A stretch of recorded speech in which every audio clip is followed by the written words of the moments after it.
Esta clase se refiere a la génesis y expansión del modo escolar euro-occidental en la etapa de la cultura impresa.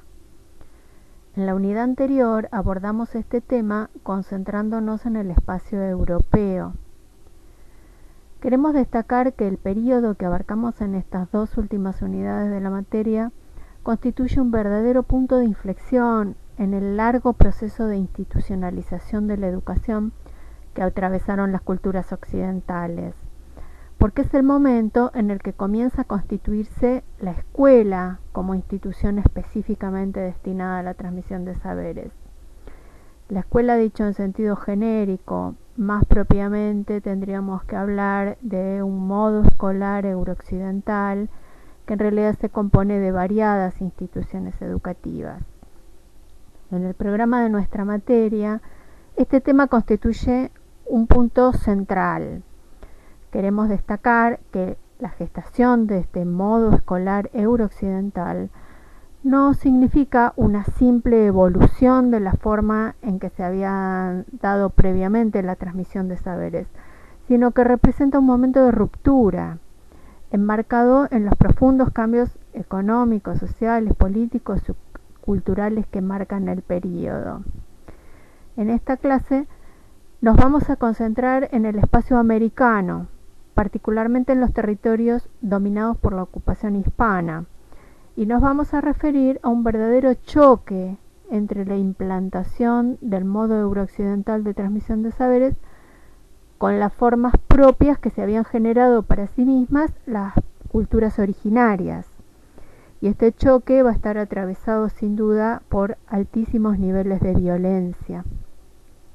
En el título hablamos de confrontaciones, sincretismos y resistencias entre la oralidad indígena y la cultura escrita europea. Bueno, sin duda esta formulación resulta un poco esquemática e intentaremos complejizarla durante el desarrollo.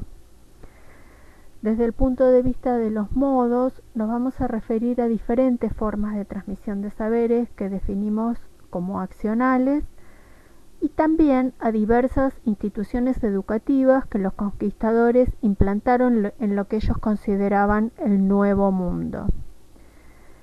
El periodo que consideramos coincide en gran parte con el que abarcamos en la unidad 5, es por ello que intentaremos ir señalando la sincronía de algunos de los procesos entre ambos espacios geográficos. Para iniciar el desarrollo vamos a enumerar algunos elementos que ya se han mencionado en clases anteriores y que consideramos que tenemos que tener presentes para comprender los temas que nos ocupan aquí. Lo haremos solo a modo de repaso y en todo caso les sugerimos que vuelvan sobre las explicaciones anteriores. En principio tenemos que tener en cuenta algunos de los cambios que estaban ocurriendo en Europa hacia el siglo XV, principios del siglo XVI y los procesos que se inician a partir de ese momento. Sin duda, una referencia importante es la descomposición del orden feudal y los cambios que llevaron a iniciar una nueva conformación, la del capitalismo mercantil, que iba a tener un mayor impulso en adelante a partir de la entrada de metales preciosos provenientes de América, como vieron en la clase anterior. Y ligado a estos cambios económicos, también algunos cambios sociales, entre los que tenemos que destacar el ascenso de la burguesía mercantil. Desde el punto de vista político, también vieron en la unidad anterior el proceso de centralización monárquica y de constitución de estados modernos, que se fueron conformando en Europa con distintos ritmos, y que fue también el caso de la unión de Castilla y Aragón durante el siglo XV. Nos interesa este proceso para tener en cuenta el fortalecimiento del poder monárquico, que es un elemento central para comprender algunos de los lineamientos y dimensionar la efectividad de las políticas educativas diseñadas e implementadas desde allí para los territorios conquistados. En el mapa pueden ver lo que significaba territorialmente esta unión en la península ibérica. Otro de los elementos a los que ya nos hemos referido en la materia es la crisis o discontinuidad de la representación cristiana del mundo expresada por el humanismo. Este proceso cultural se había iniciado desde el siglo XIV, pero aquí lo que queremos destacar es que el descubrimiento de América le va a dar un nuevo impulso. Descubrimiento entre comillas, ¿no? Descubrimiento por parte de los europeos, que en realidad tenían un gran desconocimiento acerca del mundo. Este mapa nos puede dar una idea acerca de la dimensión de ese desconocimiento. En amarillo están marcados los territorios de cuya existencia sabían los europeos de mediados del siglo XV, pero que no eran comúnmente frecuentados. Y a medida que se oscurece el color, se indican los territorios menos conocidos o directamente desconocidos por el hombre europeo hasta entonces. Bueno, esto nos muestra gráficamente el profundo impacto de la expansión marítima, no solo desde el punto de vista económico-político, es decir, el dominio de los territorios que van a ser ocupados, que no es de lo que nos estamos ocupando aquí, sino también desde el punto de vista cultural. Lo que queremos decir es que se produce una profunda conmoción en el campo del conocimiento, una toma de conciencia de ese mundo desconocido que los pensadores e intelectuales europeos se verán obligados a procesar de alguna manera. En 1516, el humanista inglés Tomás Moro publicó su obra Utopía. El título en español es Libro o Librillo del estado ideal de una república en la nueva isla de Utopía. Describe una isla con ese nombre en la que la sociedad aparece totalmente idealizada. Es una sociedad muy diferente de la sociedad medieval. En realidad expresa una crítica a los rasgos que aún permanecían en su tiempo. En esa isla en estado de perfección, Moro combina los valores filosóficos de la República de Platón, como buen humanista vuelve a la antigüedad clásica, con los valores del cristianismo. El nombre de la isla, a la que Moro llama Utopía, da origen al significado que actualmente tiene esa palabra, un estado de perfección pero inalcanzable. Bueno, esta obra se supone inspirada en los relatos de Américo Vespucio sobre el Nuevo Mundo, que había escrito bajo la forma de cartas y que fueron publicados bien a principios del siglo XVI, entre 1503 y 1505. Algunos autores, entre ellos Todorov, ponen en duda la veracidad de los hechos que relata Vespucio y también sus méritos como navegante. Sin embargo, según este autor, su forma de escritura, que evidencian un conocimiento de la retórica y de ciertos recursos literarios, y también las frecuentes interpelaciones al lector, convirtieron a estas cartas en obras de literatura atractiva y de amplia circulación en su época. Una de las cosas que destacaba Américo Vespucio era la afirmación de la novedad del mundo que se estaba conquistando, lo que hizo que el continente lleve su nombre sin ser su descubridor. Y también Vespucio contribuyó a formar una idea mitificada del indio como el buen salvaje. Lo que acabamos de decir muestra una vez más cómo la imprenta facilitó la circulación de obras escritas que replantean la visión del mundo. Tanto los escritos de Américo Vespucio, como muchos otros relatos sobre el Nuevo Mundo, como las obras de Tomás Moro, circularon gracias a esta tecnología. A su vez, estas últimas estuvieron presentes también en América muy tempranamente, como vamos a ver más adelante. La imprenta favoreció una circulación cultural que lograba atravesar distancias geográficas hasta entonces impensadas, absolutamente desconocidas. En este sentido, entonces, lo que queremos destacar es que la circulación no fue solo de Europa hacia América, aunque también lo fue, sino también el descubrimiento, entre comillas nuevamente descubrimiento, impactó sobre el pensamiento y la cultura de europeos, como venimos planteando.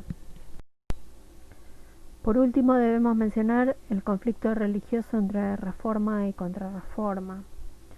La península ibérica se definió muy tempranamente como católica, en particular las coronas de Castilla y Aragón, cuyos reyes Isabel y Fernando les resultarán conocidos como los reyes católicos.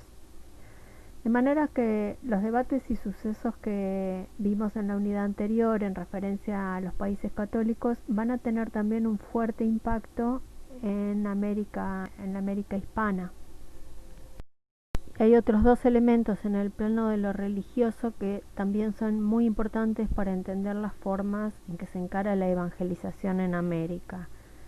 Ya nos referimos anteriormente a la expulsión de los judíos y por otro lado a todo el proceso de la reconquista contra los árabes, que van a ser muy importantes para pensar entonces la importancia que tenía la cuestión religiosa en lo que ahora llamamos España.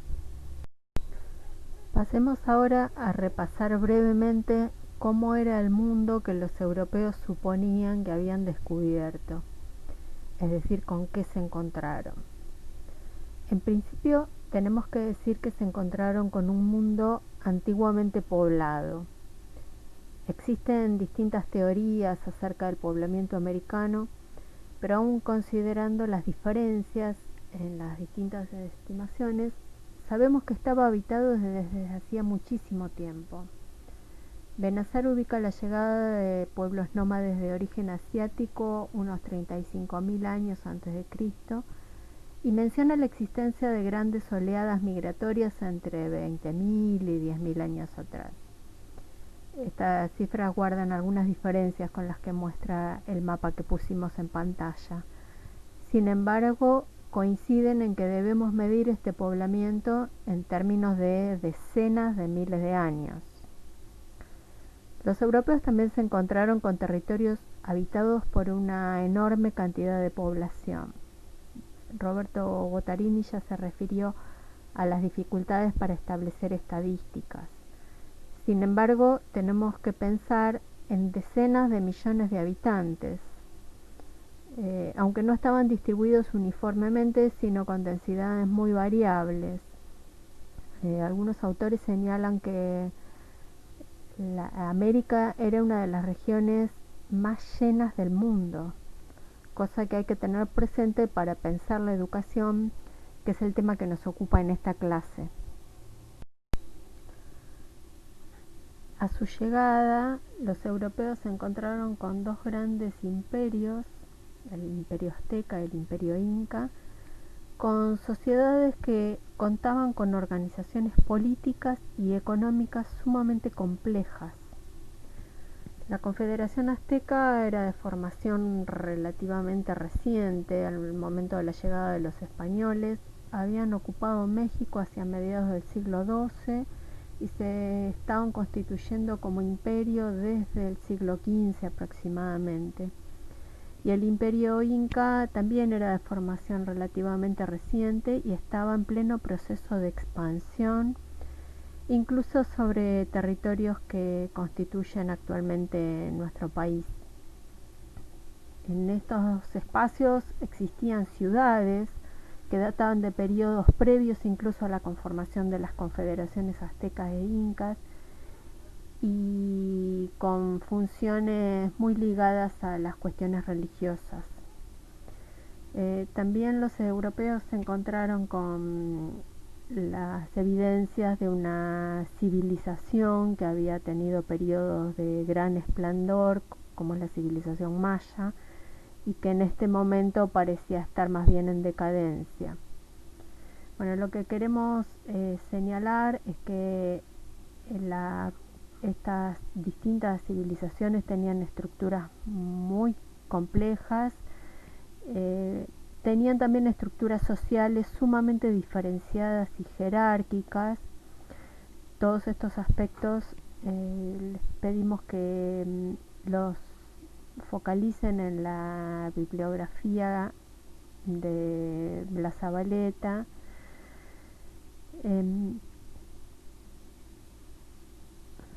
Además de estos grandes imperios, el resto del territorio estaba ubicado por una enorme cantidad de pueblos con organizaciones económicas, sociales y políticas sumamente variadas, cosa que hay que tener en cuenta para entender el proceso de conquista, tanto material como espiritual, que enfrentaba desafíos muy diferentes entre una región y otra.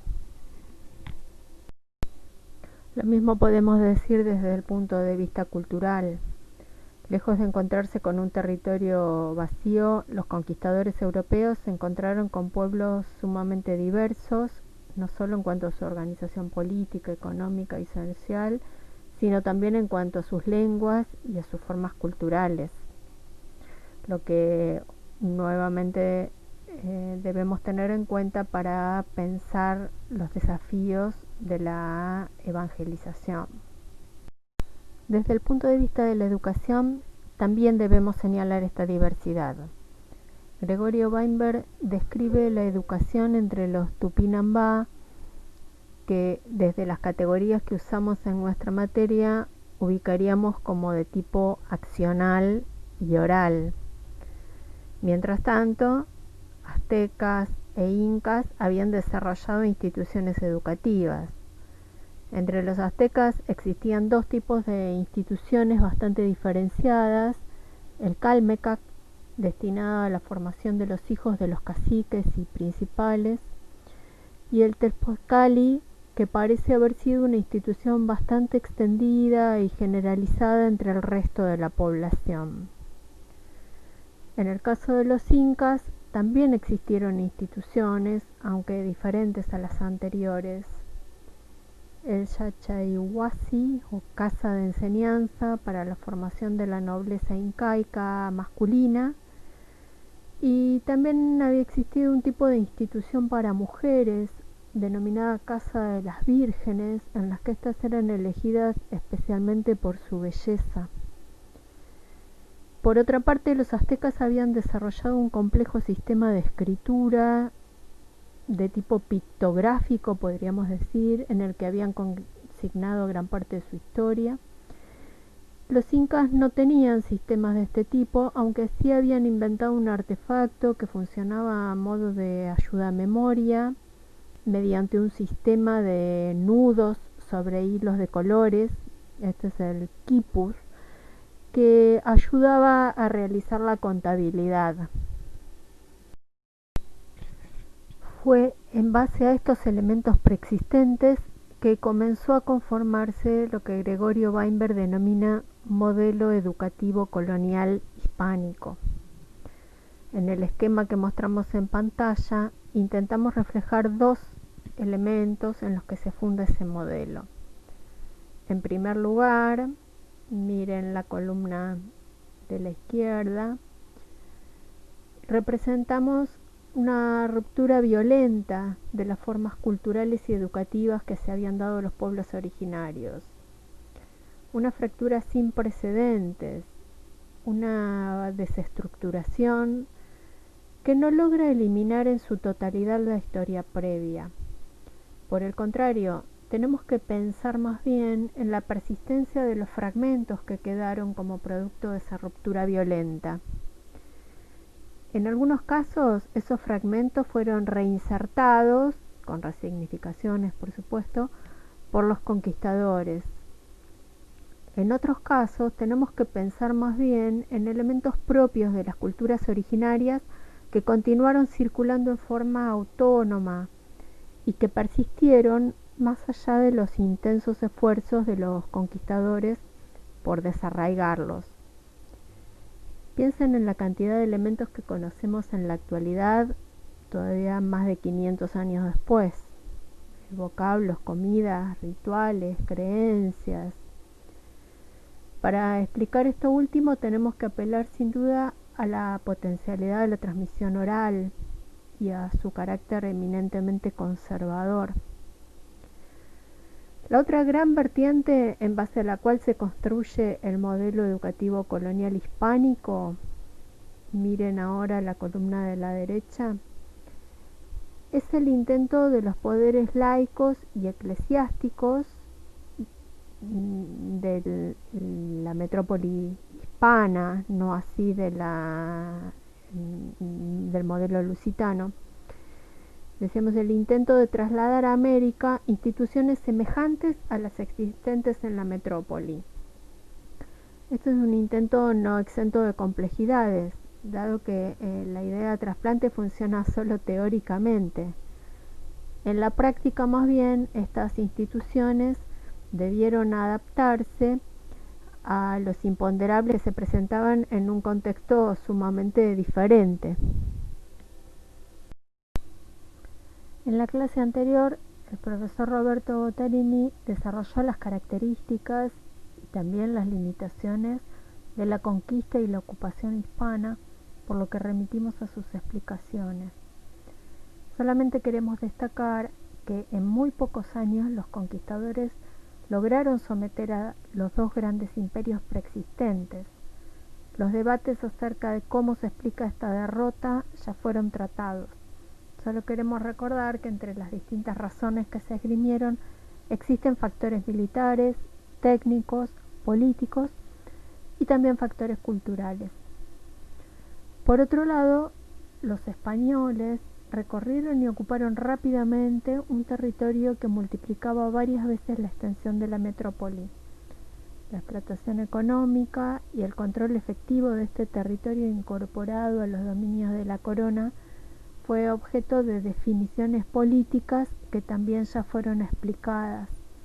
Intentaremos ir retomando algunas de estas cuestiones a medida que avancemos con el desarrollo del modelo educativo colonial. Por otro lado, debemos tener presente las características de la sociedad colonial, que establecía una sociedad sumamente estratificada, pero cuyas categorías no se parecían a la jerarquización propia de las sociedades europeas contemporáneas, además de plantear importantes diferencias entre lo establecido en la legislación y lo que ocurría de hecho, como pueden ver en la pantalla. Esta estratificación nos conduce a analizar las instituciones y las prácticas educativas accionales diferenciando a cuál de estos estratos estaban dirigidas. Comencemos entonces con la educación de los indígenas. En este caso, el concepto de educación prácticamente se asimila a evangelización.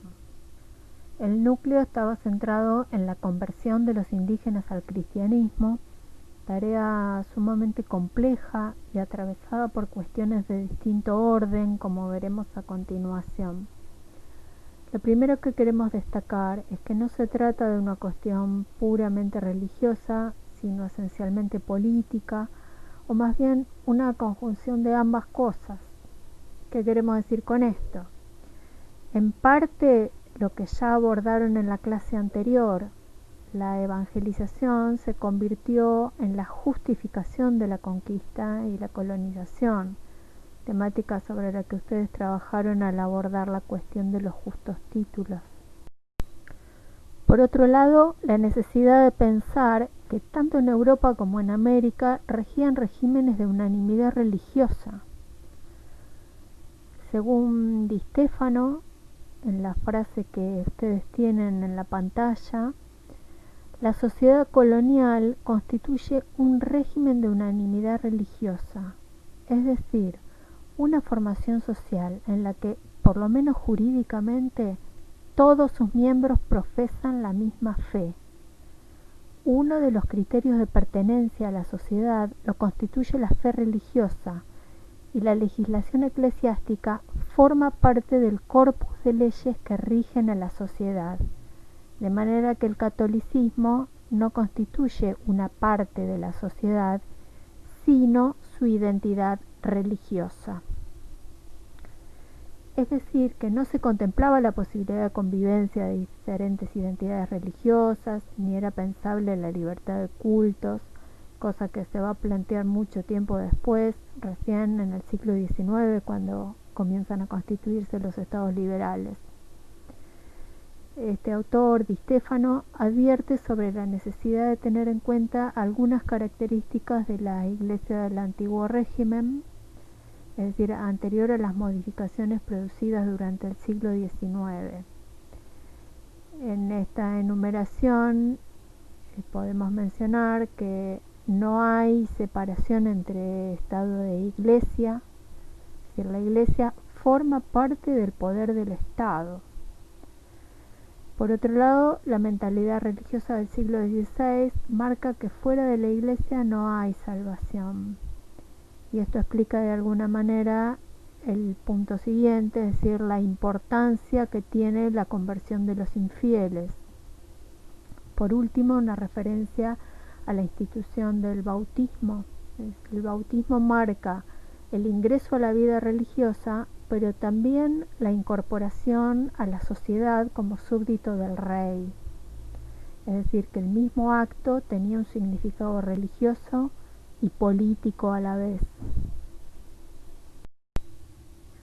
Nos venimos refiriendo a las finalidades de la evangelización. Veamos ahora los actores que intervienen en esta relación pedagógica. Tenemos que hacer alusión obviamente a la Iglesia Católica. Sin embargo, desde el comienzo de la conquista y la colonización, comenzaron a configurarse algunos rasgos que son originales de la Iglesia americana y que la diferencian de la situación en Europa. En la pantalla van a ver enumerados algunos de estos rasgos que caracterizan a la Iglesia Católica en las colonias hispanas. El primero que destaca Di Stefano es el carácter misionero. La evangelización, como veníamos diciendo, es la tarea primordial que se debe encarar, tiene una dimensión dentro de las finalidades de la Iglesia que es inédita hasta ese entonces. Otro autor, Bodot, refiriéndose a la segunda mitad del siglo XVI, dice así: durante todo el reinado de Felipe II, es decir, durante toda la segunda mitad del siglo XVI, la cultura, el pensamiento, la palabra, la creación artística, la enseñanza y la comunicación existieron, fueron elaborados y se expresaron a la sombra de la predicación del Evangelio. La universidad y la imprenta estuvieron al principio al servicio de la misión. La enseñanza, en forma más general, era a la vez su prolongación y su arma privilegiada. Bueno, esta cita nos indica todavía la continuidad de estas preocupaciones bastante avanzado el siglo. Después vamos a volver sobre algunas de las instituciones que allí se nombran. Otro elemento que hay que tener en cuenta es la importancia del credo regular, es decir, de las órdenes religiosas. En este punto vamos a señalar una cantidad de conflictos con el clero secular, es decir, que también se instaura en América y se va organizando a lo largo del siglo XVI, es decir, la división en diócesis a cargo de obispos y la designación de párrocos, como ocurría en Europa. A medida que avanza el siglo XVI, sobre todo después del Concilio de Trento, después vamos a volver sobre esto, se fue estableciendo la definición de que las órdenes religiosas tenían que someterse a la autoridad del clero secular, como dijimos en la unidad anterior para el caso de Europa.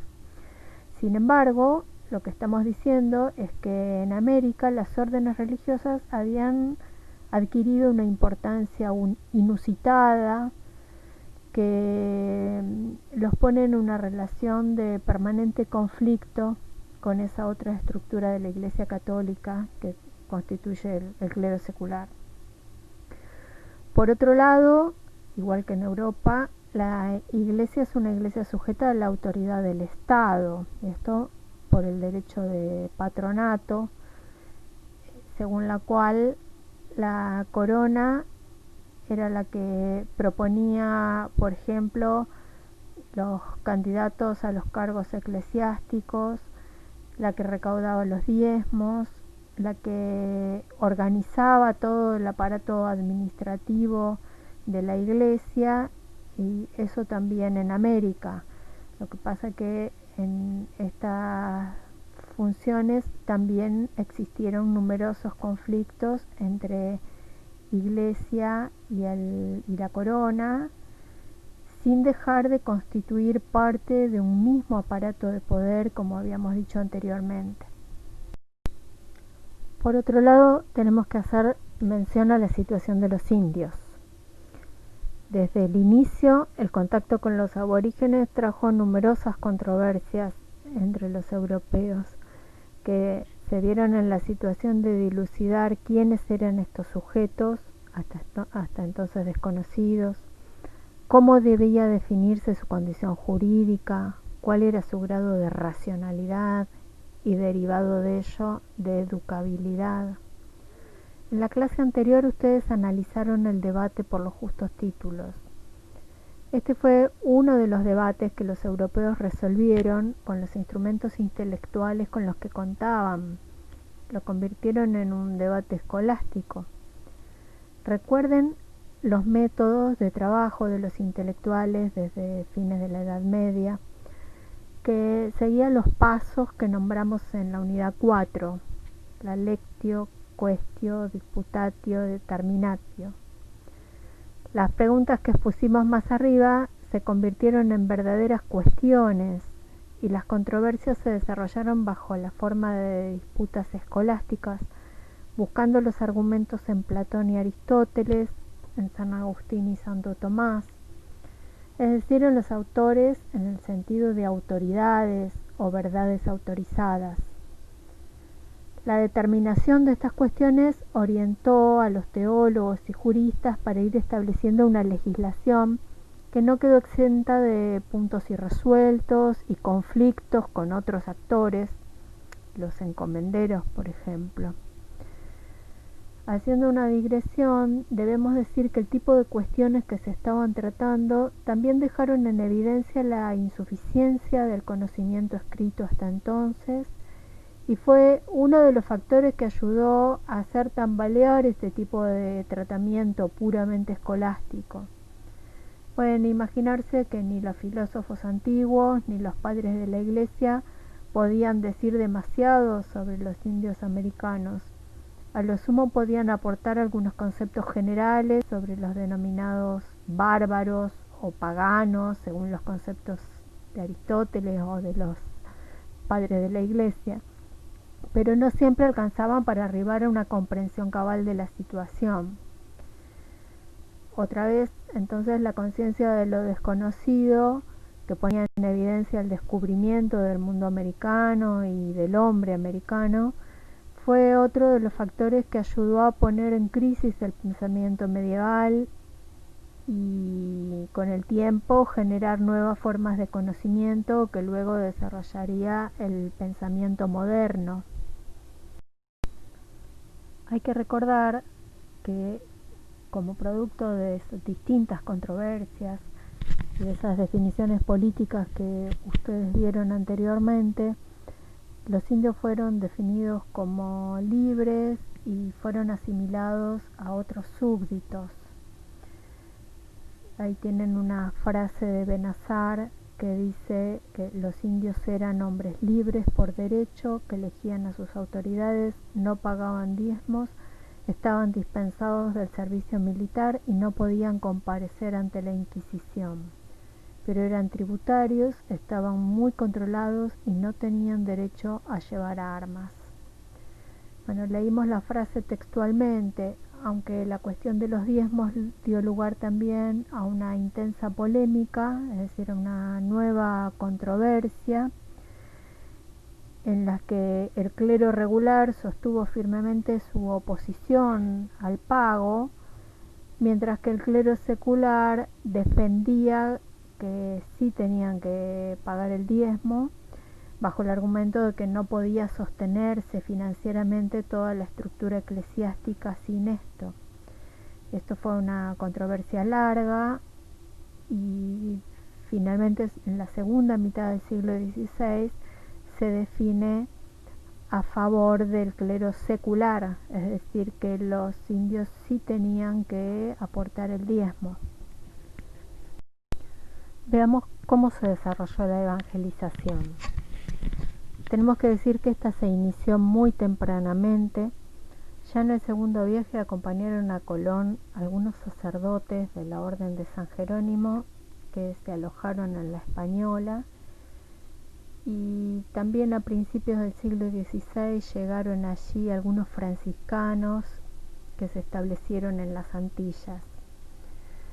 En el continente la llegada de las órdenes religiosas también fue rápida.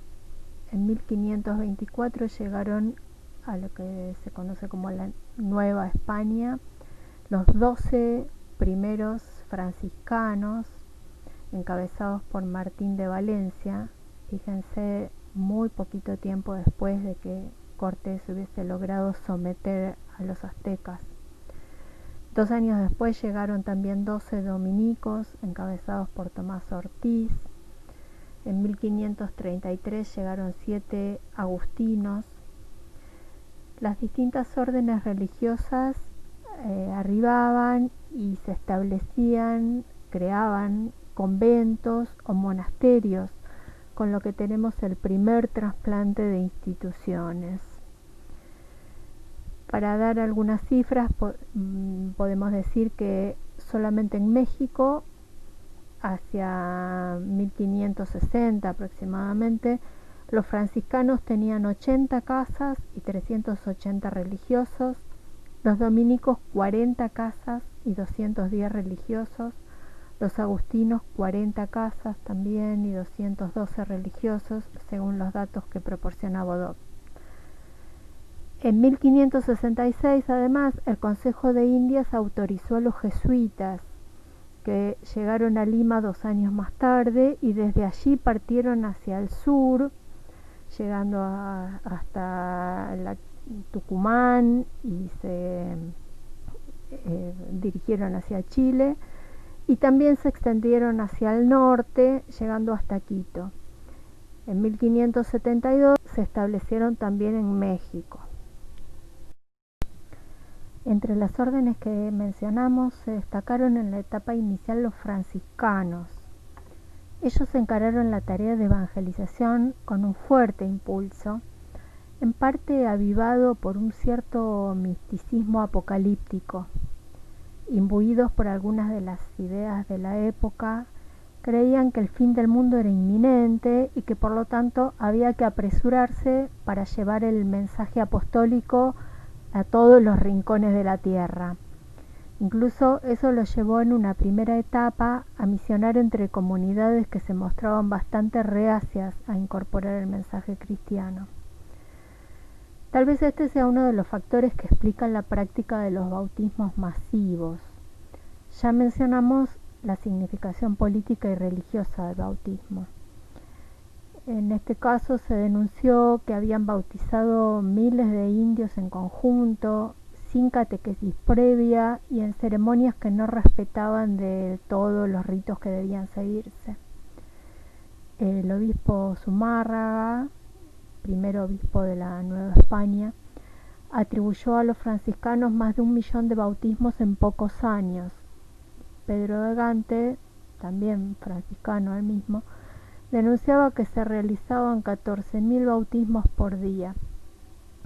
Si bien estas cifras no son muy seguras, el problema llevó al Papa Pablo III a reglamentar, mediante una bula en 1537, la forma en que debían realizarse los bautismos hacia los indios para ser considerados válidos.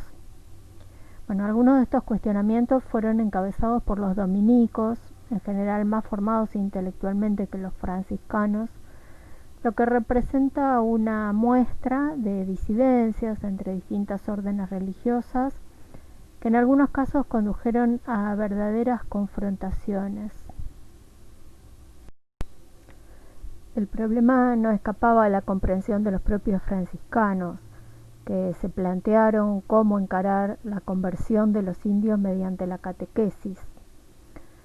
Uno de los intentos consistió en lograr la formación de un clero indígena. El único antecedente que se tenía de conversión masiva hacia el cristianismo era la experiencia que se había tenido con los pueblos germánicos durante la temprana Edad Media. Dice Di Stefano que los misioneros intentaron repetir algunos de los esquemas ensayados entonces, es decir, predicar en primer lugar entre los líderes étnicos cuya conversión se esperaba que incidiera sobre el resto del grupo.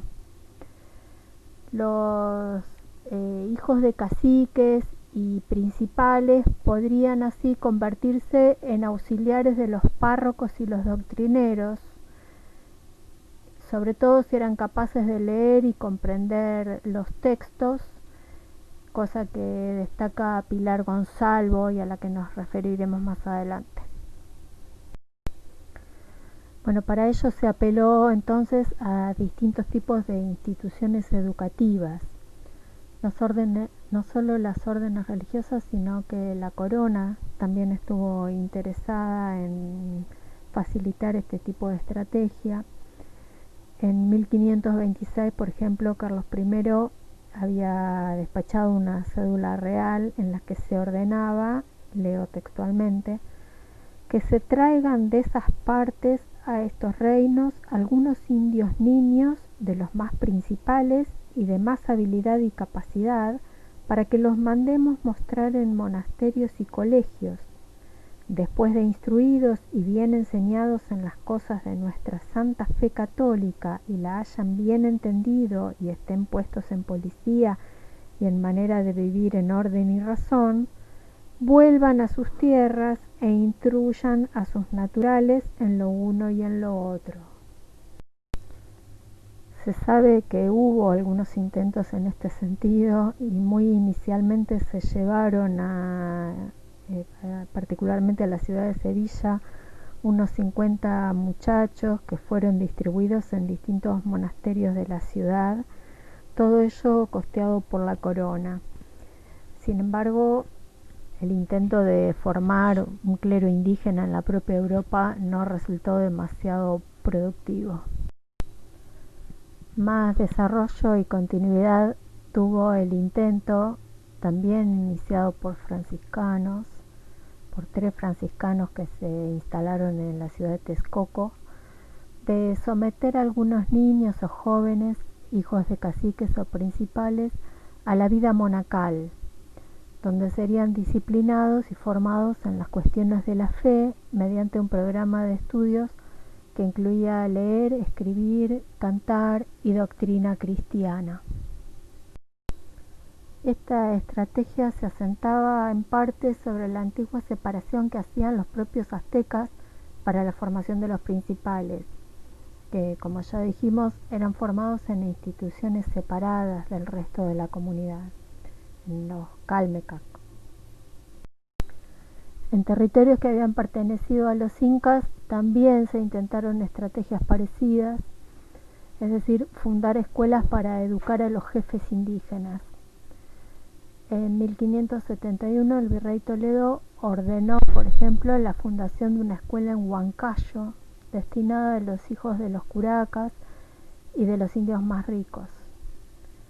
Dice Bachtel textualmente: 2 maestros, ellos mismos salidos de la nobleza indígena, tenían por tarea enseñar la lectura y la escritura del español, así como canto y música. Estaban dispensados de la mita y recibían un salario de 20 pesos y 12 fanegas de maíz extraídos de los bienes de la comunidad. Tenían también autorización para desplazarse a caballo y vestirse a la española. Sin duda, la experiencia más ambiciosa en este sentido fue la creación del Colegio de Tlatelolco, fundado en 1536, que aspiraba a brindar una formación superior a esta élite indígena. No se trataba solamente de leer, escribir, cantar y algunos rudimentos de la doctrina, sino de una completa formación que incluía el trivium y el quadrivium, fundamentalmente el primero, basado en la gramática, retórica y lógica o dialéctica, con un profundo desarrollo del latín.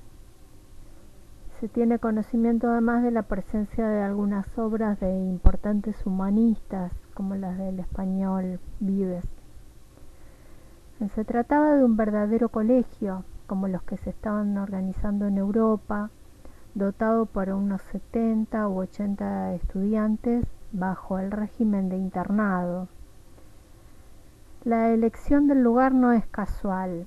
En la misma localidad había funcionado un Calmecac bastante famoso, que, como ya mencionamos, era un tipo de institución generada por los aztecas y destinada a la formación dirigencial.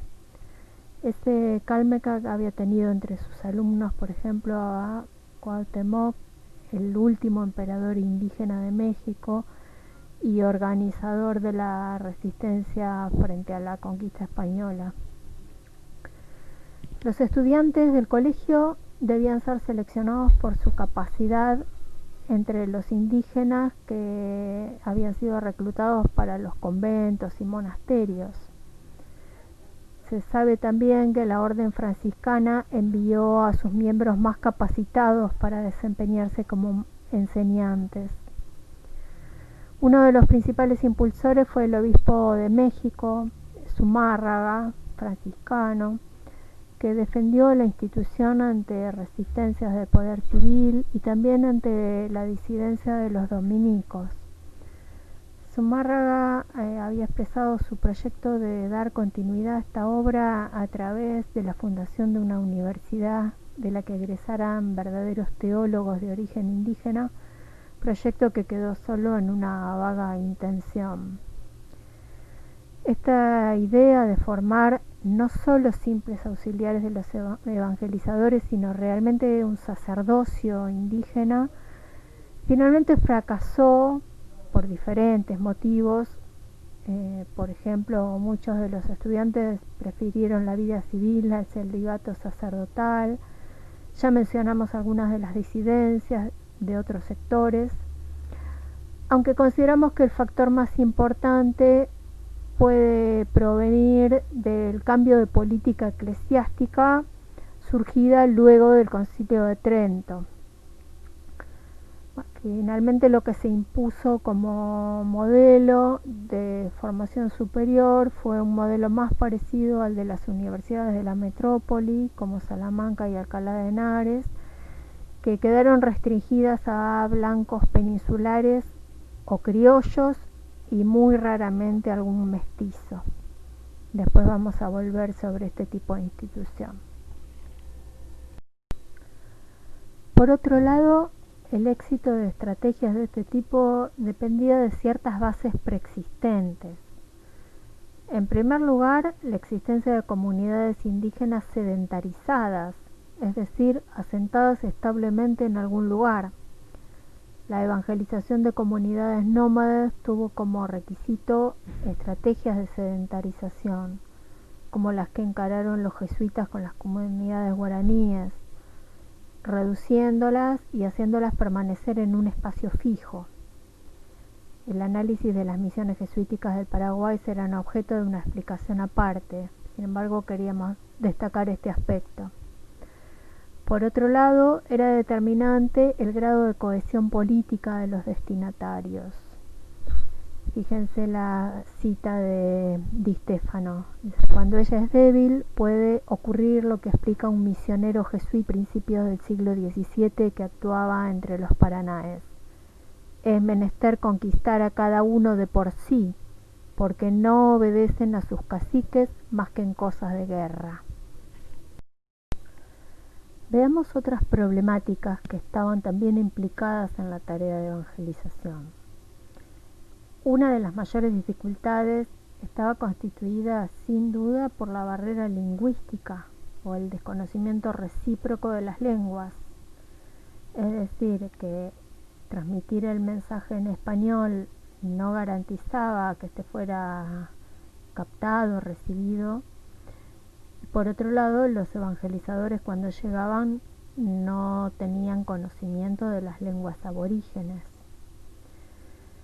Los primeros traductores que se utilizaron eran lo que se llaman lenguaraces, es decir, marinos españoles o náufragos que habían quedado conviviendo con indígenas.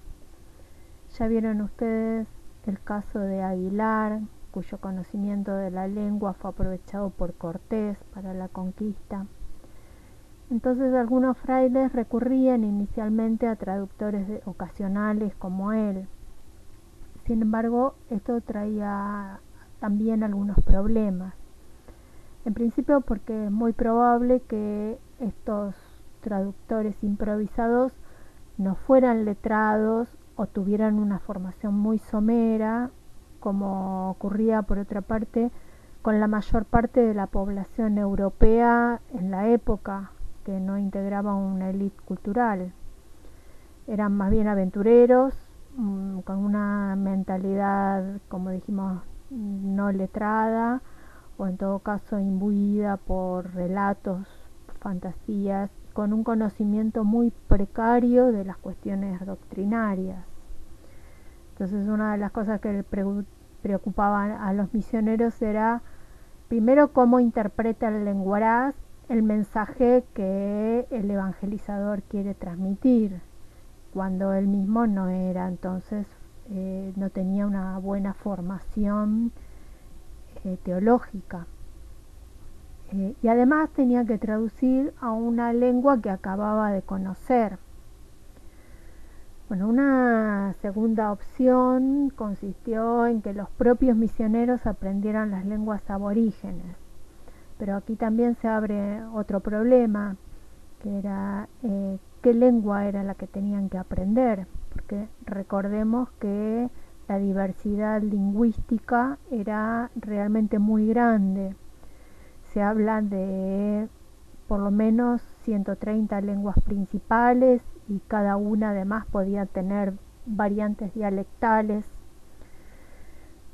Se impuso el criterio en general de que los misioneros aprendieran la lengua más difundida en la región, y esto tuvo a favor el hecho de que tanto los aztecas como los incas habían ayudado a difundir algunas lenguas en particular, el náhuatl en el primer caso, el quechua y el aymara en el segundo, entre los pueblos conquistados por ellos, un poco también como garantía de cierta unidad del imperio. Aún así, la extensión de estas lenguas tenía sus limitaciones, porque se suponía que diversas comunidades las comprendían, pero tal vez no necesariamente las hablaran, y en todo caso tampoco se trataba de sus lenguas de origen. Bueno, como ven, la relación lingüística entre evangelizador y evangelizado era bastante complicada. El momento de la confesión traía especiales dificultades, porque en este caso no se trataba solo de transmitir un mensaje, sino de comprender lo que el indígena estaba diciendo, por lo que hubo recomendaciones que insistían en que los confesores no absolvieran a los penitentes si no habían entendido cuál era el pecado que estaban confesando. Por otro lado, surgía el problema de la imposibilidad de traducción, no solo por falta de aprendizaje de las lenguas, sino por la falta de analogía entre los términos de una cultura con los de la otra. Es decir, que no se trata de una simple cuestión terminológica, sino que la dificultad consiste en una enorme distancia cultural. Los evangelizadores no encuentran vocablos, una vez que van conociendo las lenguas aborígenes, que puedan ser utilizados para transmitir fielmente su concepción religiosa. o encontraban vocablos que veían demasiado asociados a las prácticas que ellos consideraban supersticiosas y en las que veían que no podían apoyarse. La posibilidad de comprensión para los indígenas dependía de encontrar un sustrato en su propia cultura o de encontrar conceptos que estuvieran presentes en su estructura de pensamiento y que les permitieran asimilar el mensaje del evangelizador. Sin embargo, muchas veces no existía esa similitud o no existía esa base sobre la cual asentar las ideas, o en todo caso lo que existían eran estructuras de pensamiento diferentes. Piensen ustedes que los conceptos que los evangelizadores intentan transmitir son sumamente abstractos. Piensen en algunos: Dios, alma, Espíritu Santo, pecado. Di Stéfano nos brinda algunos ejemplos referidos a la evangelización de ciertas zonas del virreinato del Perú cercanas a lo que sería el territorio argentino. Dice, por ejemplo, que la noción de alma es incomprensible para los indios porque parten de la idea de que no existe una sino varias, o que el diablo es asimilado a un personaje más bien pícaro que malo. Otro ejemplo que da Di Stéfano es la idea de pecado. Esta idea no puede ser tomada por los indígenas porque implica una idea de responsabilidad individual que ellos no tienen incorporada, dado que piensan más bien en términos de identidades y responsabilidades grupales. La propia idea de Dios es muy complicada para transmitir. A veces los misioneros intentaban buscar el nombre de algunos de los dioses principales entre los que conocían los indígenas. Sin embargo, está claro que ninguno podía asimilarse al Dios cristiano, que se define como único y todopoderoso. Se corría el peligro, como muchas veces sucedía, de que los catecúmenos aceptaran la idea de Dios, pero lo tomaran como uno más que podían sumar a su panteón politeísta sin desechar los demás, cosa que por otra parte no podía ser aceptada de ninguna manera por los evangelizadores. Este problema, que aquí estamos interpretando en términos de distancia cultural, no era considerado así por los europeos. Ellos más bien apelaron a la idea de inferioridad intelectual de los indígenas, es decir, que terminaban viéndolos como infradotados, incapaces de comprender los mensajes o las verdades expresadas por el dogma católico que se les intentaba transmitir. Los predicadores intentaban imponer no solo conceptos, sino formas de vida ajustadas a los preceptos cristianos. Sin embargo, la modificación de instituciones culturales no es tan sencilla. En este sentido, entre otras prácticas, va el intento de imponer la monogamia. Tomaremos un ejemplo que recoge Bodot de otro historiador y que voy a leer porque está graciosamente relatado y escrito. Dice así, referido a un hecho ocurrido en Michoacán. Dice: como acaece de Pedro y María, indios que están casados y en haz de la iglesia, el uno de ellos se amanceba con otro, y éste, para descasarse de su mujer y casarse con quien está amancebado, no tiene necesidad de más de parecer ante el fraile y decir que cuando se casó con María en haz de la iglesia, era primero casado con la otra que allí lleva. Luego incontinente es creído y se presente sin más averiguación ni más información, los descasa y los torna a casar con la que el indio quiere, y a la que quedó apartada le busca luego otro marido y la casa. Acaece después que este Pedro, que pareció ante el fraile a descasarse y casarse, al primer enojo que pasa en su casa, torna a aparecer ante el mismo fraile y le dice que la relación que hizo primero no fue verdadera y que engañó en lo que dijo, que pide que lo tornen a la primera, la cual in plurinum se halla ya casada con otro. Y luego, con la misma facilidad que lo halló primero, lo torna a oír segunda vez, de manera que viene a armar una maraña de matrimonios que no bastará otro que Dios a deshacerla. Bueno, espero que hayan entendido la anécdota. Evidentemente lo que está reflejando es la dificultad para imponer la práctica de la monogamia más allá de los deseos del fraile, que por otro lado era el precepto que intentaba afirmar, pero que sin embargo contrastaba también con las prácticas culturales que se vivían en otros espacios sociales. Contrastaba, por ejemplo, con las prácticas sexuales de los propios españoles o blancos que vivían en concubinato o amancebados con una cantidad de mujeres incluso por fuera del matrimonio, lo que fue una práctica muy común y que dio lugar a toda la generación de el complejo entrecruzamiento racial que ustedes vieron en la clase anterior. Otro elemento que interviene en este choque cultural está contenido en los soportes materiales, o lo que denominamos las tecnologías de la palabra utilizadas.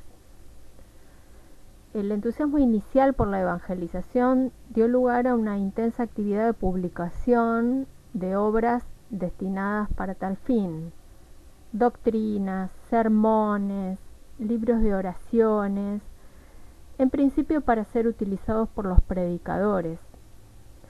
Y dado que se estaba pensando, como ya dijimos, que estos fueran no solo sacerdotes blancos, sino también ayudantes o incluso hasta sacerdotes indios, se encaró la tarea de publicar obras bilingües o directamente en las lenguas originarias. Se ensayó, por ejemplo, la redacción y publicación de catecismos de este tipo. Como ya vimos, era el género literario que también comenzaba a utilizarse en Europa para la enseñanza básica de la doctrina cristiana. Recuerden que se trataba de textos sencillos, en general redactados bajo la forma de preguntas y respuestas, con la intención de que fueran fáciles para memorizar. Se destacan por su cantidad y variedad los textos redactados por los franciscanos, pero otras órdenes religiosas también encararon esta tarea, por ejemplo dominicos y agustinos.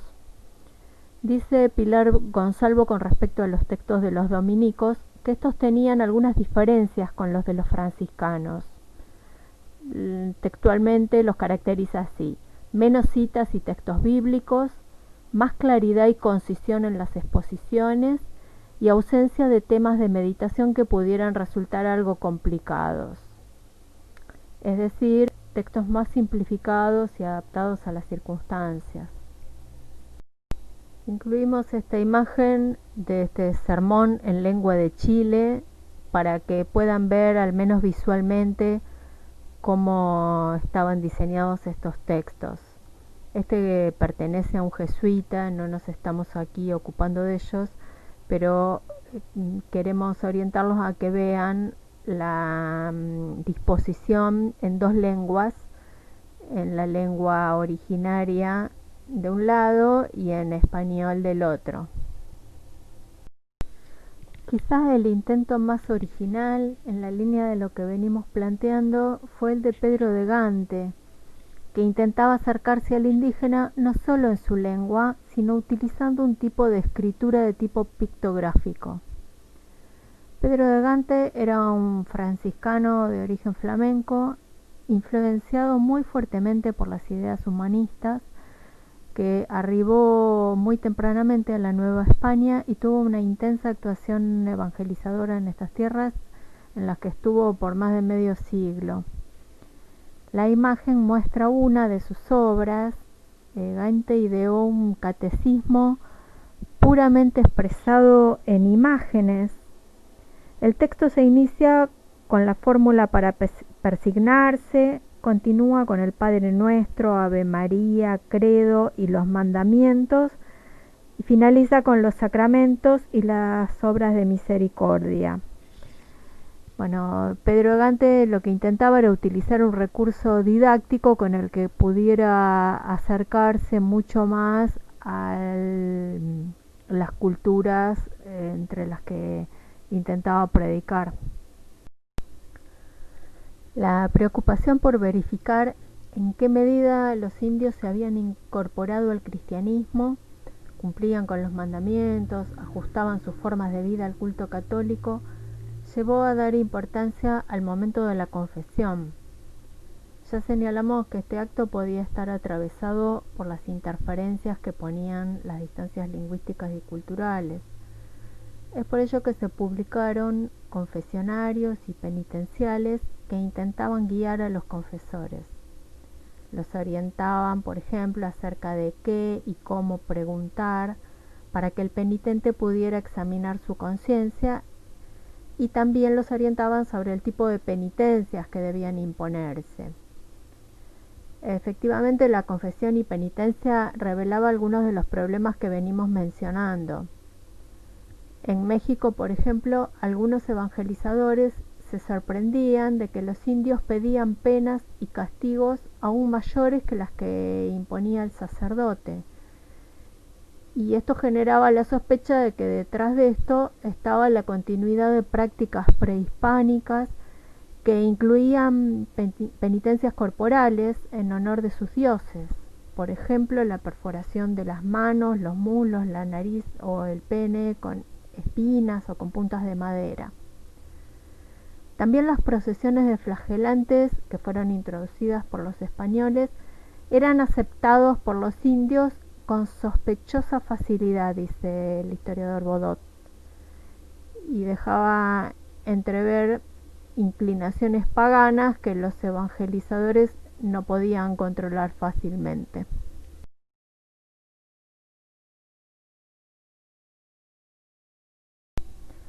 Algunas de las obras a las que hicimos referencia se produjeron en Europa, pero otras fueron producto de la temprana instauración de la imprenta en las colonias hispanas. La primera fue instalada en México en 1539 gracias a las gestiones del primer obispo y arzobispo Juan de Zumárraga, franciscano, imbuido de ideas humanistas. Unas décadas después fue introducida también en el Virreinato del Perú hacia 1580. Esta tecnología proveyó no solo de los textos que acompañaban la evangelización, sino también la vida universitaria de la que hablaremos más adelante. Gran parte de las iniciativas que venimos describiendo hasta aquí fueron producto de un impulso inicial fuertemente atravesado por las influencias humanistas. Dice Gregorio Weinberg que por entonces soplaban vientos renacentistas. ¿Qué quiere decir con esto? Él alude a una visión optimista acerca del hombre, la etapa de la formulación de las grandes utopías, una creencia en la bondad natural del género humano. Estos evangelizadores realmente aspiraban, anhelaban a una renovación del hombre, del género humano en su conjunto, y a diferencia de Moro y Erasmo, que plantearon estas ideas pero que las dejaron plasmados únicamente en el plano literario, estos otros hombres evangelizadores que llegaban a América se planteaban concretar estos sueños, llevarlos al plano de la realidad. Sin embargo, esas concepciones serían suplantadas o tendrían un viraje fundamental al iniciarse la segunda mitad del siglo XVI, dado que a partir de allí comenzaron a primar o a imponerse las políticas surgidas por la Contrarreforma. Esto tiene que ver sobre todo con un proceso europeo. Ya mencionamos en la unidad anterior las los conflictos que se habían producido a lo largo del siglo XVI a partir de la Reforma Protestante. Sin embargo, las consecuencias de estas políticas iban a afectar fuertemente al espacio americano también. Recordemos brevemente lo que se había establecido en ese Concilio de Trento, que había sesionado entre 1545 y 1563. Habíamos hablado de una política de romanización y de centralización en la autoridad del Papa, en la reafirmación de la ortodoxia católica. Habíamos mencionado también todo un programa de reforma social que apuntaba a la moralización de la población en su conjunto. También una centralización de la autoridad eclesiástica en el clero secular, es decir, el obispo y los párrocos que dependían de él. Esto en América alteraba fuertemente las relaciones entre el clero regular o los miembros de las órdenes religiosas y el clero secular. Si prestan atención a todo lo que dijimos hasta aquí, los que habían tenido contacto directo con la población aborigen, los que se habían internado en los pueblos de indios o habían establecido misiones, eran fundamentalmente los miembros de las órdenes religiosas. A partir de las políticas del Concilio de Trento, esa primacía o esa importancia que tenían las órdenes religiosas en América se vieron afectadas en la medida que se intentaba reforzar el poder de la otra pata de la estructura eclesiástica, es decir, obispos y párrocos, como dijimos. Todo esto iba orientado hacia una uniformización del mensaje religioso que la Iglesia Católica quería transmitir. Como pueden imaginarse, a partir de lo dicho, toda esa enorme variedad de textos que habían empezado a circular en América pasaron a ser objeto de desconfianza. Lo que se intentaba en adelante era asegurar el texto dogmático y unificado, eliminar las distintas versiones que podían ser producto de las distintas interpretaciones de las órdenes religiosas y tener un mayor control por los contenidos de los mensajes que allí se expresaban. Es por esto que lo que se estableció fue un proceso de control y de autorización a la que debían estar sometidos todos los textos que circularan. De allí en adelante la catequización debía hacerse en español. Obviamente era difícil controlar lo que se decía en lenguas indígenas, y los textos iban a estar dirigidos fundamentalmente a los predicadores, no tanto a los destinatarios. Así, en México, los concilios provinciales segundo en 1565 y tercero en 1585 prohibieron los textos traducidos en la Nueva España. Esto con el apoyo del clero secular y de la mayoría de las órdenes religiosas, excepto los franciscanos.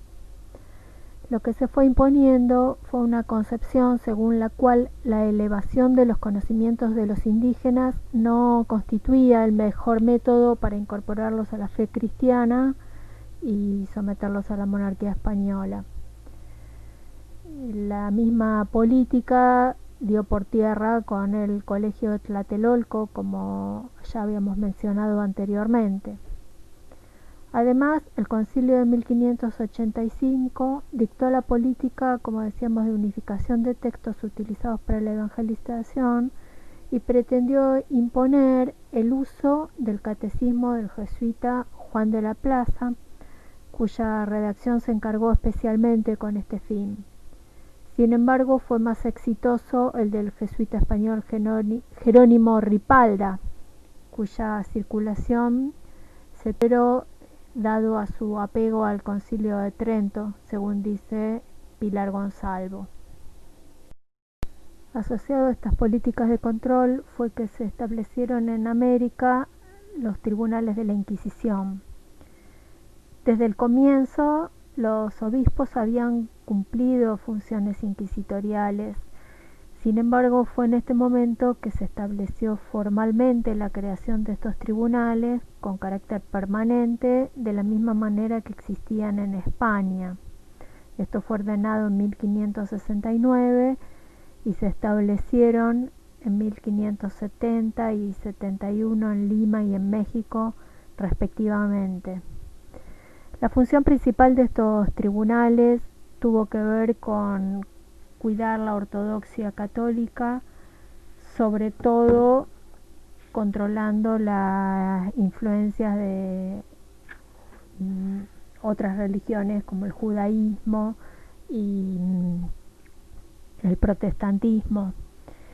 Es decir, que lo que se apuntaba era a controlar o a evitar la llegada de herejes venidos del viejo mundo, no tanto a controlar la fe de los indígenas.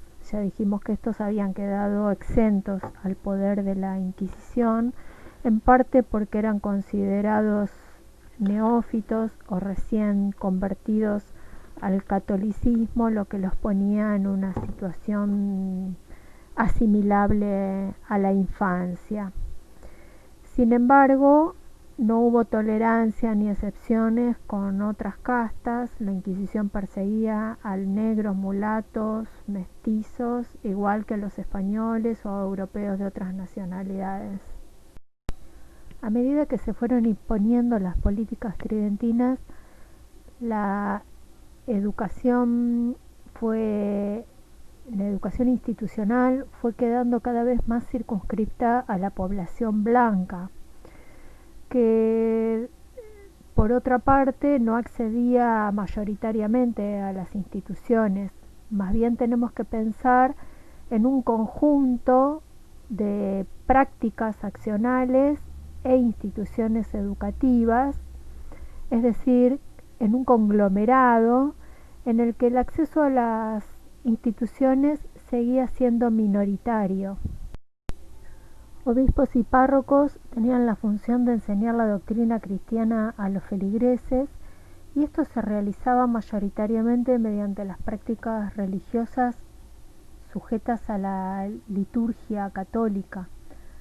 Podemos leer allí la predominancia de prácticas accionales. La política surgida del Concilio de Trento, si bien declaraba la necesidad de una incorporación de los principios católicos, también tenía como consecuencia la importancia que iba a cobrar las demostraciones de fe, la exteriorización de la fe o la ampulosidad y teatralidad en la exhibición de los rituales y de las prácticas religiosas. Esto incluía la arquitectura y la ornamentación de las iglesias, es decir, que cuanto más adornadas estuvieran con imágenes de Cristo, de la Virgen, de los santos, tuvieran tapices costosos y adornos de todo tipo, mayor importancia demostraban. Esto, por supuesto, era posible en las zonas más ricas de la América colonial y era menos ampuloso en los lugares que no tenían posibilidad de solventarlos. Sin embargo, actuaban como demostración de la importancia religiosa.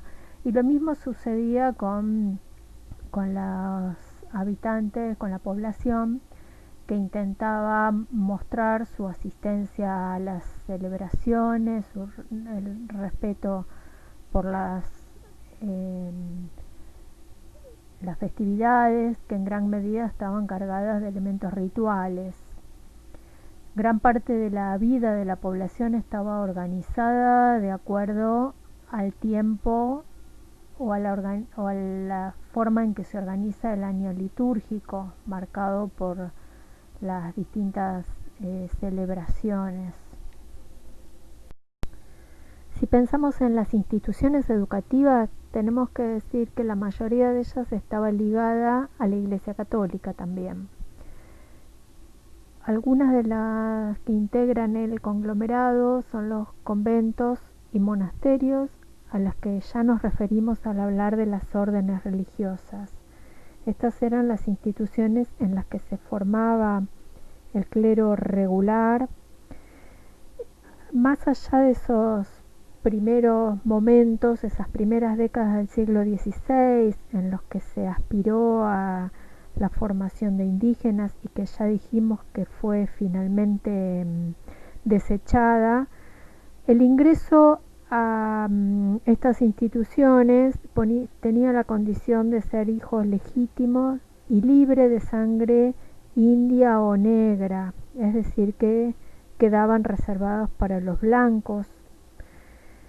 Existieron también conventos o monasterios de distintas órdenes que se dedicaron a distintas órdenes femeninas. En estos casos, para el ingreso a los monasterios se necesitaba una dote, aunque muchas veces era menor que para casarse.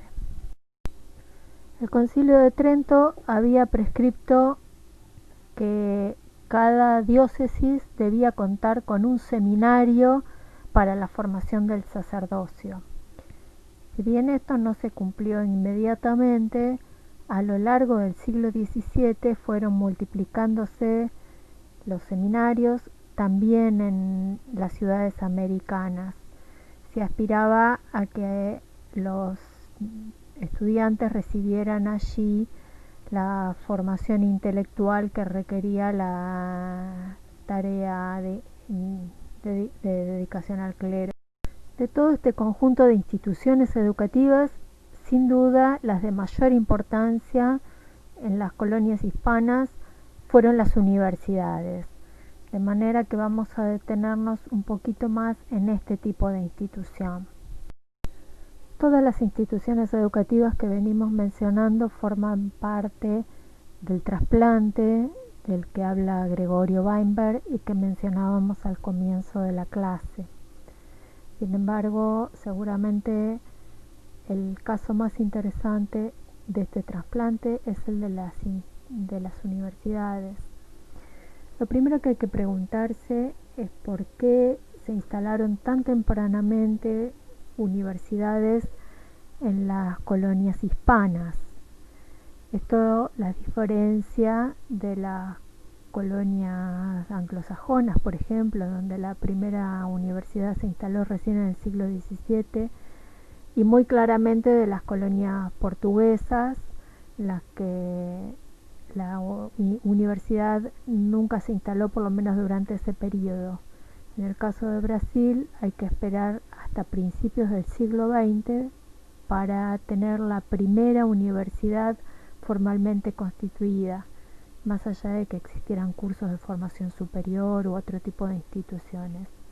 Es decir, que la temprana creación de universidades es una particularidad, una originalidad de las colonias hispanas, y también el número grande de instituciones de este tipo, como ustedes pueden ver en el mapa. Más de 30 universidades se crearon durante el periodo colonial en 15 ciudades de las colonias hispanas. Como estamos hablando de un trasplante, o por lo menos de un intento de traslado de instituciones semejantes a las de la metrópoli, tenemos que hacer una breve referencia a cómo eran las universidades hispanas. Existían allí dos tipos de instituciones típicamente medievales, Salamanca y Valladolid, además de un tercer intento que no había tenido continuidad. Ustedes recordarán a Valladolid por el debate por los justos títulos. Esas universidades habían estado organizadas según el modelo de Bolonia, que ustedes vieron en la unidad 4. Durante los siglos XV y XVI se crearon nuevas universidades, al menos una docena, que ofrecieron características bastante diferentes a las anteriores. Es que durante estos siglos las universidades fueron reduciendo su composición internacional y se constituyeron cada vez más como instituciones ligadas al poder de las respectivas monarquías, es decir, que el poder laico comenzó a tener mayor injerencia en su fundación y también en parte en su organización interna. Si las primeras habían surgido de un proceso de independización o de autonomización respecto de los poderes eclesiásticos y laicos de los burgos, estas nuevas instituciones nacían ligadas a las iniciativas de algún patrono que financiara los gastos de instalación. En algunos casos, este papel podía cumplirlo directamente la corona. Ello no impedía que las universidades internamente mantuvieran la forma de corporaciones, aunque estos patronos adquirían mayor injerencia sobre los estatutos universitarios. Por otro lado, los debates filosóficos y culturales que atravesaron los siglos XV y XVI también tuvieron su expresión en estas instituciones, mientras que algunas se mantuvieron más ligadas a la impronta del escolasticismo, como Salamanca, por ejemplo. Otras intentaron modernizar su currículum, su enseñanza, como es el caso de Alcalá de Henares, que tuvo una impronta más humanista y moderna de la mano del cardenal Cisneros. Pensemos entonces quiénes podían estar interesados en la creación de universidades en América Española y quiénes podían patrocinarlas. Se esgrimió como argumento la necesidad de formar ministros propios para cristianizar el territorio sin depender del envío de misioneros desde Europa. Los principales interesados en esto, como pueden imaginarse, eran las órdenes religiosas. También el establecimiento de las instituciones políticas que debían funcionar en América para el gobierno y el control de estos extensos y complejos territorios requerían de numerosos funcionarios, juristas y teólogos. También aquí las órdenes religiosas estuvieron interesadas, porque esos cargos se vinculaban con las decisiones ligadas al ejercicio del poder. González González señala que las ciudades que tenían audiencia estable y obispo tarde o temprano tuvieron universidad. Sin embargo, estas eran instituciones onerosas y dependieron en gran medida de la posibilidad de costearlas.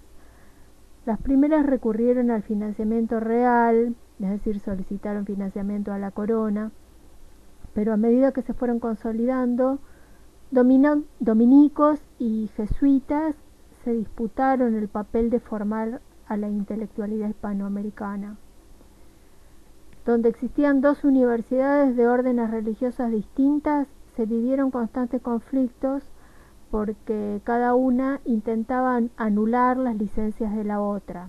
Este fue el caso de Santiago de Chile, Guatemala, Quito, Cusco. En el actual territorio argentino no existió esta competencia y los jesuitas monopolizaron la formación intelectual hasta su expulsión. En cuanto a su organización interna, eran verdaderas corporaciones medievales, es decir, quienes integraban las universidades adquirían privilegios. Entre ellos, González González enumera los siguientes: facultad para elegir por sí misma sus órganos de gobierno, derecho a vigilar el manejo de sus finanzas, a designar a los catedráticos y a dictar algunas normas para sus actividades internas. Asimismo, obtuvieron una limitada jurisdicción. Y Weinberg amplía diciendo que ejercía derecho de policía sobre sus profesores, estudiantes y funcionarios. La enseñanza era de tipo escolástico, basta mirar los pasos del método de las universidades medievales. Y en cuanto al origen de los estudiantes, estas instituciones estaban reservadas a los blancos de procedencia aristocrática. Se exigía certificado de limpieza de sangre, es decir, la demostración de que su linaje o su familia no estaba afectada por ninguno de los entrecruzamientos raciales que caracterizaban a la sociedad colonial. Esta medida fue confirmada por una real cédula hacia fines del siglo XVII. Por otro lado, los estudiantes requerían de altos costos de traslado y mantenimiento para trajes, gastos para ceremonias y además requerían del manejo del latín. Un último requisito para pertenecer a la corporación universitaria era el de legitimidad, es decir, haber nacido en matrimonio legítimamente constituido, es decir, no ser hijos de uniones extramatrimoniales. Bueno, en síntesis, todos estos requisitos les pueden dar una idea del carácter minoritario y aristocrático que tenían las universidades. Muchas de esas universidades contaban además con colegios como instituciones preparatorias. En algunos casos se habían originado a partir de estos colegios, como es el caso de la Universidad de Córdoba. Lo que están viendo en la imagen es el colegio de Montserrat, actualmente ubicado en la ciudad de Córdoba, y que fue el que dio origen a la universidad en el sentido de que adquirió la autorización para otorgar grados universitarios. Es una institución que actualmente existe en nuestro país. Como pueden ver, para cerrar esta presentación de las distintas instituciones educativas coloniales, la enseñanza de las primeras letras no estaba demasiado institucionalizada.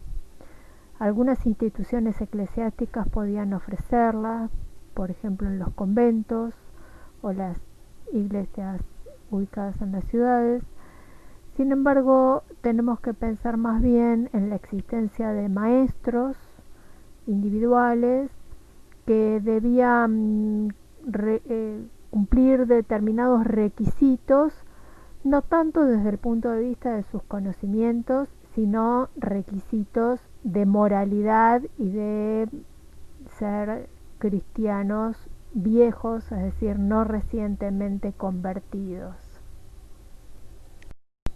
Lo que intentamos presentar hasta aquí en esta clase, entonces, es la idea de un modelo educativo colonial, tomando la terminología que utiliza Gregorio Weinberg, pero no presentándolo como una unidad o como un modelo homogéneo, sino como un mapa variado y complejo de una combinación y de confrontación también entre elementos aborígenes y elementos europeos que se organizan y se articulan de diferentes formas según la geografía y según la historia previa de cada una de las regiones americanas.